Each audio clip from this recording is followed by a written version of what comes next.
Assalamualaikum warahmatullahi wabarakatuh. Perkenalkan, nama saya Jenny Sara Cantika Silaban dengan NPM 25170510444 dari kelas Ilmu Komputer A.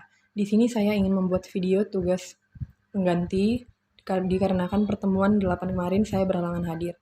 Di sini saya disuruh untuk membahas satu soal dari setiap modul pertemuan. Dimulai dari modul pertemuan yang kedua, yaitu logika dan pembuktian.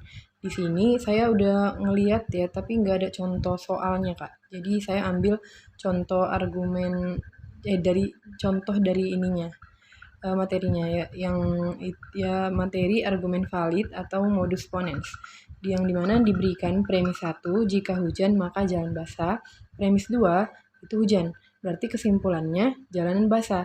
Nah, kalau dibuat dalam bentuk simbolik, di yang pertama itu P maka Q, yang memang benar jika hujan maka jalan basah. Terus yang keduanya P-nya itu kan tadi hujan. Nah, berarti kesimpulan yang sisanya kan jalan basah. Makanya kesimpulannya jalanan basah. Terus yang kedua dari modul pertemuan ketiga, yaitu himpunan. Saya ambil soal yang sebentar ya. Nah, di sini saya mengambil soal menyederhanakan menggunakan hukum himpunan. Di sini diberikan A gabungan B komplement gabungan A komplement irisan A gabungan C. Nah, di sini disuruh untuk menyederhanakan, kemudian lakukan prinsip dualitas dengan menggunakan hukum himpunan. Yang pertama, saya memakai hukum De Morgan. Hukum De Morgan ini itu kita memasukkan si komplement ini ke A dan B. Jadi A komplement irisan B komplement gabungan A komplement irisan A gabungan C. Nah, lalu yang selanjutnya menggunakan hukum distributif atau kita memecah si bagian yang kedua ini. Jadinya A komplement irisan B komplement gabungan A komplement irisan A gabungan A komplement irisan C. Nah, yang selanjutnya menggunakan hukum komplement atau yang kan ini ada A komplement gabung irisan A. Nah, itu kan sama dengan himpunan kosong ya menurut tabel yang udah dikasih di atas tadi. Jadi hasilnya itu A komplement irisan B komplement gabungan himpunan kosong gabungan A komplement irisan C. Nah, yang selanjutnya kita menggunakan hukum identitas atau kita menghilangin si himpunan kosong ini. Jadi hasilnya itu A komplement irisan B komplement gabungan A komplement irisan C. Nah, yang selanjutnya kita menggunakan hukum distributif atau kita ngegabungin mereka ini karena kan di sini ada A komplement dan di bagian sini juga ada A komplement. Jadi hasilnya itu A komplement irisan B komplement gabungan C. Nah, ini kan hasil akhirnya, berarti hasil akhir ini kita dualitaskan atau kita mengganti tanda ininya. Jadi prinsip dualitasnya itu A komplement gabungan B komplement irisan C. Nah, ini juga itu bisa kita pecah lagi menggunakan hukum distributif yang hasilnya itu jadi A komplement gabungan B komplement irisan A komplement gabungan C. Selanjutnya itu dari modul keempat, relasi dan fungsi. Nah, soal yang selanjutnya dari modul keempat, relasi dan fungsi, saya mengambil dari soal dari materi relasi ekuivalen, yaitu diberikan himpunan A 1, 2, 3. Didefinisikan relasinya R 1, 1, 2, 2, 3, 3, 1, 2, dan 2, 1. Tentukan apakah R merupakan relasi ekuivalen pada A. Nah, yang pertama itu kita melakukan refleksifnya dulu. Relasi refleksif jika semua A, ada di R. Nah, di sini kan tadi diberikan ya 1,1, 2,2, 3,3. Nah, berarti si soal ini merupakan relasi refleksif. Nah, yang kedua kita cek relasi simetrisnya. Relasi simetris itu dikatakan simetris jika setiap A, B punya pasangannya, yaitu berarti B, A. Nah, di sini si 1,2 ada pasangan 2,1. Ya, si 1,2 ada pasangan 2,1, gitu juga si 2,1 ada pasangan 1,2. Nah, kalau si 1,1 ini kan memang udah bilangan yang sama ya, jadi pasangannya ya mereka gitu. Berarti ini fungsi ini relasinya simetris. Nah, yang ketiga kita cek relasi transitifnya. Relasi transitif jika A, B, dan B, C, maka ada si A, C. Nah, ini 1,2 dan 21. Kan ada 1, 1 ya. Nah, ini ada satu-satunya. Yang 21 dan 12, 2-2-nya juga ada. 1, 1 dan 12, 1-2-nya juga ada.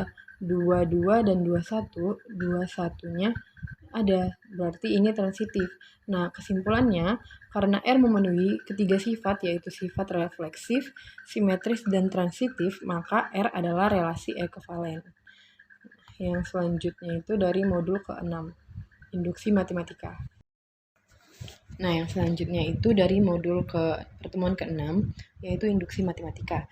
Saya mengambil soal dari prinsip induksi sederhana, yaitu soalnya, buktikan jumlah n bilangan ganjil positif pertama adalah n kuadrat. Di sini diberikan proposisinya itu 1 plus 3 plus 5 plus seterusnya plus 2n minus 1 sama dengan n kuadrat. Nah, cara ngejawabnya itu, yang langkah pertamanya yaitu basis induksi. Untuk n sama dengan 1, pernyataannya benar karena jika n sama dengan 1-nya ini dimasukkan ke sini, itu hasilnya sama-sama 1. Jadi, basis induksinya itu benar. Nah, lanjut ke langkah yang kedua, yaitu langkah induksi. Untuk P, N sama dengan K adalah benar, maka 1 plus 3 plus 5 plus 2K minus 1 sama dengan K kuadrat. Ini benar, dan termasuk hipotesis induksi. Nah, kemudian untuk P dikali N plus 1 sama dengan K plus 1 ini adalah benar. Jadi 1 plus 3 plus 5 plus 2K minus 1 ditambah 2 dikali K plus 1 minus 1 sama dengan K plus 1 kuadrat. Ini itu 2K dikali K plus 1 minus 1 ini didapat dari nilai selanjutnya dari si 2K minus 1 ini. Nah, dari sini itu bisa kita dapat hasilnya K kuadrat plus 2K plus 2 min 1 sama dengan K plus 1 kuadrat. Nah, terus karena K kuadrat plus 2K plus 1 itu sama dengan K plus 1 kuadrat ekuivalen, maka K plus 1 kuadrat sama dengan K plus 1 kuadrat. Nah, itu dinyatakan benar karena kan sama-sama ya kanan kirinya. Karena langkah 1 dan langkah 2 telah terbukti benar, maka terbukti bahwa semua jumlah bilangan ganjil positif pertama adalah n kuadrat. Nah, ini kita lanjut ke yang modul ke pertemuan 7. Nah, di sini saya mengambil dari soal kompleksitas waktu.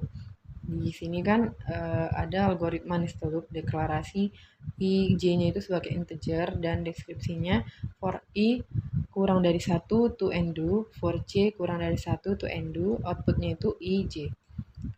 Nah, penyelesaian soalnya itu, kita perhatikan di bagian nested loop-nya, yang bagian ini.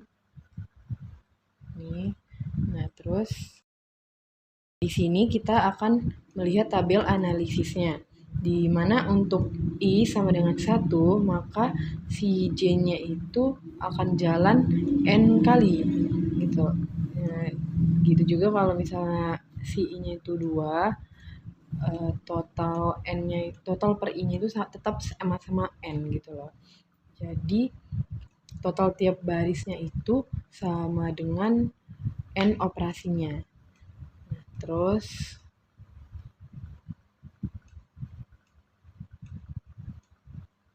di sini yang total N kali N sama dengan N kuadrat ini, itu maksudnya karena loop luarnya itu berjalan N kali dan setiap kali menjalankan loop dalam sebanyak N kali, maka total operasinya itu adalah N dikali N sama dengan N kuadrat. Nah, penjelasannya itu ini tadi ya. Nah, ini N kuadrat. Maka kompleksitas waktu atau Tn sama dengan On kuadratnya itu T max N, T min N, T average N ini sama-sama N kuadrat. Karena tidak terdapat kondisi percabangan atau penghentian dini atau break-nya. Gitu. Sekian penjelasan contoh soal materi dari saya. Sekian dan terima kasih.